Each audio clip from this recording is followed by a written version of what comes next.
The first of the laws we're going to look at was created by a guy named Boyle. And again, look at the dates he was around, 1627 to 1691.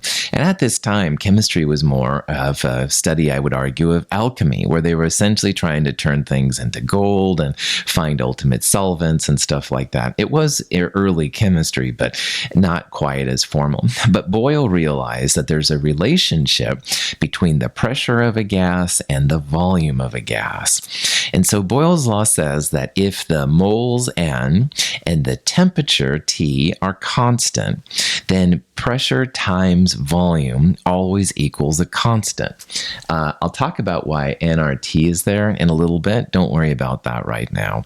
But pressure times volume is always equal to a constant. So what this means is that if pressure increases all of a sudden, your volume then will decrease.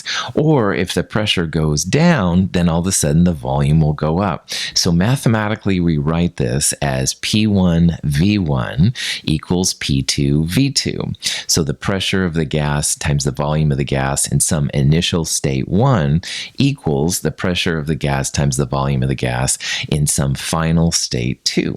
And as long as both P's are in the same kind of unit and V's are in the same kind of unit, you can use just about any kind of unit you want here. Pressure and volume are inversely related. Weight on the plunger of a sealed syringe increases the pressure on the air in the syringe. The air cannot escape, but its volume reduces under the pressure. Mathematically, when P times V equals K, that means that pressure is inversely proportional to volume or vice versa. So the lower left-hand graph shows what happens if you try and plot volume versus pressure. You don't get a nice straight line. And that means that volume times pressure wouldn't be or volume is not directly proportional to pressure, I should say. However, in the lower right-hand corner, you can see a graph of volume versus 1 over P. And then you do have a nice linear relationship. And if you have a linear relationship, that's when you can use cool equations that make sense in this level of chemistry. So in the video then that showed kind of middle center there, all right, they're basically adding mass, all right, and mass of lead is kind of like a way to add pressure, all right, because the lead is pushing down, more lead, more pressure. And they're plotting 1 over volume versus essentially the pressure, and they get a nice straight line. So if all of that was kind of gobbledygook, just realize that pressure times volume is always going to equal a constant. And so scientists can use P1 times V1 equals P2 times V2. Pretty handy. Charles is another person, a little later than Boyle. You can see the dates there that he was alive. Charles was quite the balloonist. At the time, balloons were a big thing. They used to take a long time to make enough gas for a balloon. They would then float the balloon from one city to the next. The city they left, they were like, oh, good luck. Have a good voyage. And in the other city, where, of course, they didn't have the internet at the time, people were like, what the heck? And they were like burned to stat anyway. So the tradition to have a bottle of champagne for the owner of the land you drop into is basically from this area, because it made the people happier when this weird balloon crashed on their crops. But anyway, I digress. Charles' law says that if the moles of gas are constant and the pressure of the gas is constant, then volume of the gas equals a constant K times T. And if you rewrite this a little bit, where you have an initial set of conditions equals a final set of conditions, you can first divide both of those equations by T. You get V over T equals K, or what you can rewrite it, V1 over T1 equals V2 over T2, all right? And this is considered to be Charles' law. It relates the volume of a gas to the temperature of a gas. And again, it works really well, but you have to have pressure constant and the amount of gas constant, moles, as well. Temperature and volume are directly related. As heat is added to a sealed syringe, the volume of the air in the syringe increases. A plot of gas temperature and volume demonstrates that the relationship between them is linear. If we extrapolate the line down to a temperature of absolute zero, in principle, the gas has no volume. In the first part of that video, they heated a syringe, and the syringe basically had a gas in it. And as the temperature went up, all right, then the volume increased. It pushed it out. Conversely, if you cooled it down, then the gas volume would decrease as well. So V1 over T1 equals V2 over T2 works really well. However, there is a problem with this law, and it happens at absolute zero. Now, first of all, absolute zero is the kind of almost magical place in science where supposedly all matter stops. But mathematically, right, you can't have a zero value in your calculations. So if you go down to 0 Kelvin, you can see there from the graph, it looks like you would go to 0 volume. And all matter has volume of some sort. Even the nucleus would have a little bit of volume to it. So what that graph is showing is that I'm going to talk about these gas laws as being so cool, and they are cool, all right? However, they're mostly quote-unquote cool at certain temperatures and pressures. There's going to be some places where the gas law breaks down, and 0 Kelvin is certainly one of the values where the gas laws will break down. Another thing I'd like to point out is that if you look at that equation, V1 over T1 equals V2 over T2, you must use Kelvin temperatures in Charles' law. If you think about that for a little bit, if we were to use Celsius values, all right, a couple weird things could happen. You could have a T1 or a T2 being 0 Celsius, and dividing by 0 is like one of the big faux pas of math. It freaks your calculator out if you try it. So you must use Kelvin temperatures for that reason. You could also divide by negative numbers, because Celsius values that are negative are actually pretty common if you go below 0, the freezing point of water. So you could have negative values, and you're not going to have negative volumes and stuff like that. So when it comes to Charles' law, and actually when it comes to all calculations with temperature and pressure and gases, you must use Kelvin temperatures. You can record in Celsius in the lab and convert to Kelvin later, which is no problem at all, and then vice versa, convert back if you need to. But man, when you're using Charles' law and any of these gas laws, make sure you use Kelvin. There's lots of fun things, though, you can do with Charles' law. This is a demonstration with liquid nitrogen, which is a super, super cold substance. And you can take a balloon, put it in the liquid nitrogen, and the gas inside the balloon literally shrinks down. So you can see that person pulled out that green balloon. It was at one time inflated, but boy, then it gets deflated pretty fast. Now, if you let that super cold and shrunken balloon warm up to room temperature, it'll come back. All right, the gases come back, which is really cool. And this is all Charles' law. All right, temperature goes down, so the volume goes down. That's why you get this shrunken balloon. Then you let it warm up for a little bit, temperature goes up, volume goes up, you're back to your regular balloon. So here's a question that you might see. All right, the volume of a gas is 235 milliliters at 25 degrees Celsius. At what temperature would the same gas have a volume of 310 milliliters? And assume for this problem that pressure and the amount, which is moles, are constant. Okay, so the big surprise, this is going to be a question about Charles' law. And Charles' law, and I'll put it up here in the upper left corner, V1 over T1 equals V2 over T2. And you can see here what we're looking for. We're looking for a new temperature. All right, what's the temperature when the new volume? So you need to basically solve for T2. Now, I want to do a little math here with you. We got to get T2 in the numerator on top. We can't leave it in the bottom. So first thing we need to do is multiply both sides by T2. So I'm going to multiply this side by T2. So the T2's cancel, and then you have, I'll write it over here, V2 equals T2 V1 over T1. Now, again, that's closer because now we've got T2 in the top, but we need to get T2 by itself, like T2 equals something, okay? So now what we're going to do to get T2 by itself, we're going to multiply both sides by T1 over V1.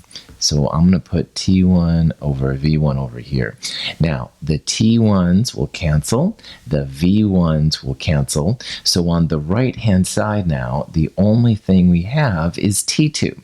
And T2 equals T1 times V2 divided by V1. So in a problem like this is the kind of thing you'd want to do to solve for T2. We're going to take T1 times V2 divided by V1. And when I am doing these problems, sometimes I'll go through and I'll actually put a note next to which is which.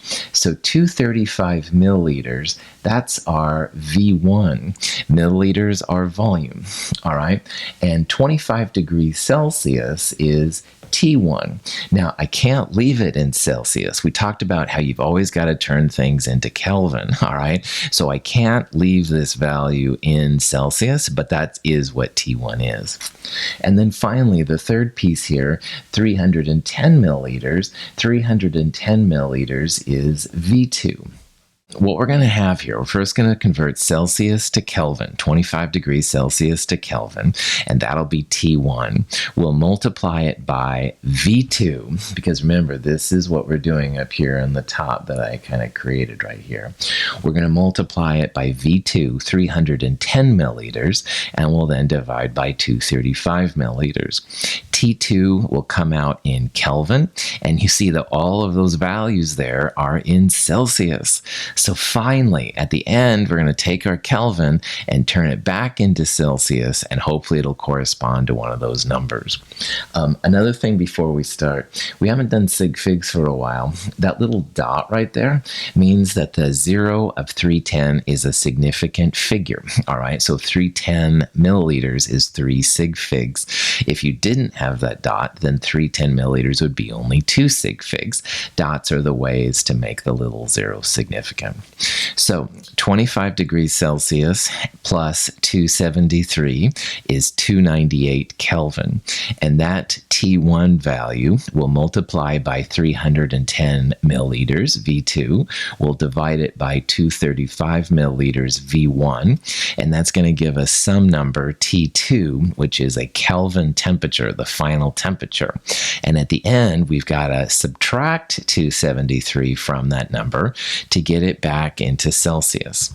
Down on the bottom, here's kind of the punchline of all of this. So first of all, notice that I turned 25 degrees Celsius into Kelvin, 298. V2, 310 times 298 divided by 235 V1. That gives 393 Kelvin.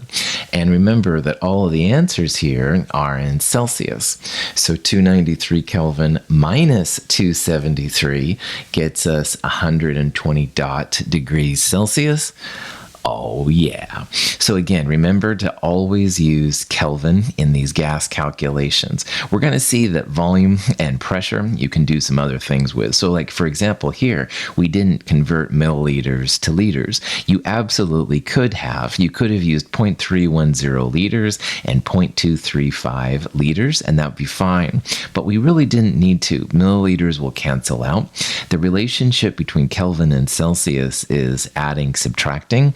Well, milliliters to liters is multiplying, dividing. So that's kind of the math reason why we don't want to. Cool. Or don't need to. The third thing we're going to look at here, his name is Avogadro, and this is the Avogadro of Avogadro's number. Avogadro made his postulate about Avogadro's number using a study of gases. And again, he didn't actually figure out the number of Avogadro's number, but he came up with the idea that maybe it is. But anyway, in Avogadro's hypothesis, equal volumes of gas at the same temperature and pressure have the same number of molecules, all right?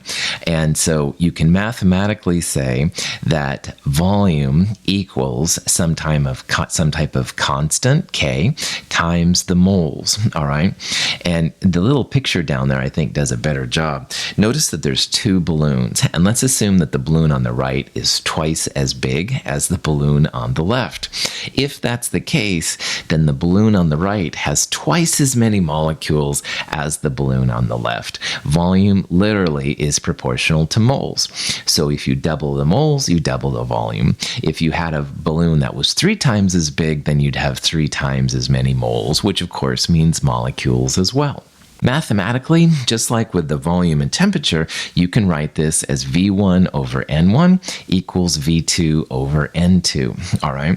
Now, you have to be careful with this law a little bit. You generally don't create or destroy matter, all right? That's not a good thing. So what people will use Avogadros' hypothesis for is thinking about doubling the amount of moles in a substance, like you add more gas in, and then the effect on the volume, stuff like that. You can't just change the volume and expect the moles to compensate. That would be tougher to do. Quantity and volume are directly related. If we take 8 molecules of H2 and combine them with 4 molecules of O2, we get 12 molecules and a combined volume. If we then react the mixture, we end up with 8 molecules of gaseous H2O, which occupies the same volume as 8 molecules of any other gas. Remembering that the molecules are proportional to the moles, all right? If you wanted to take the 8 molecules of H2 and turn it into moles, you would divide by Avogadro's number to find the moles. So all of those molecules are proportional to moles. So right away, look how the oxygen takes up less volume than the hydrogen. That's because you need twice the moles of hydrogen to react with oxygen. So the volume of hydrogen is twice that of the O2, just based on the stoichiometry. Stoichiometry is the fancy name for the big numbers in front. The 2's in front of the H2 and the water, those are stoichiometric factors.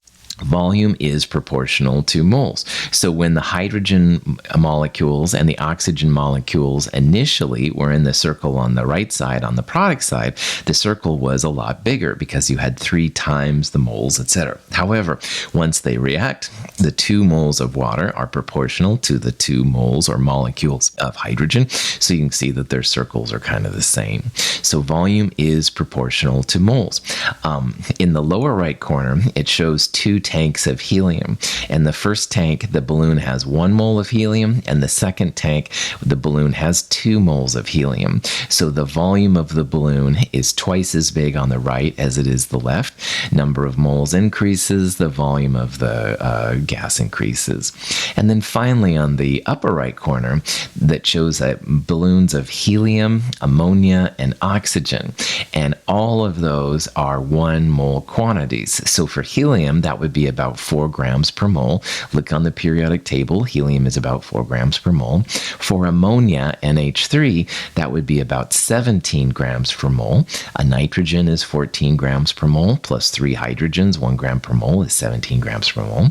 And finally, for O2, that would be about 32 grams per mole. O2 is one of the diatomics, so 2 times 16 is where the 32 comes from. The masses definitely are changing, but the number of molecules are constant. They're all equal to 1 mole. And you'd feel a difference definitely between the 3 of them, but the volume would be the same because the moles are the same.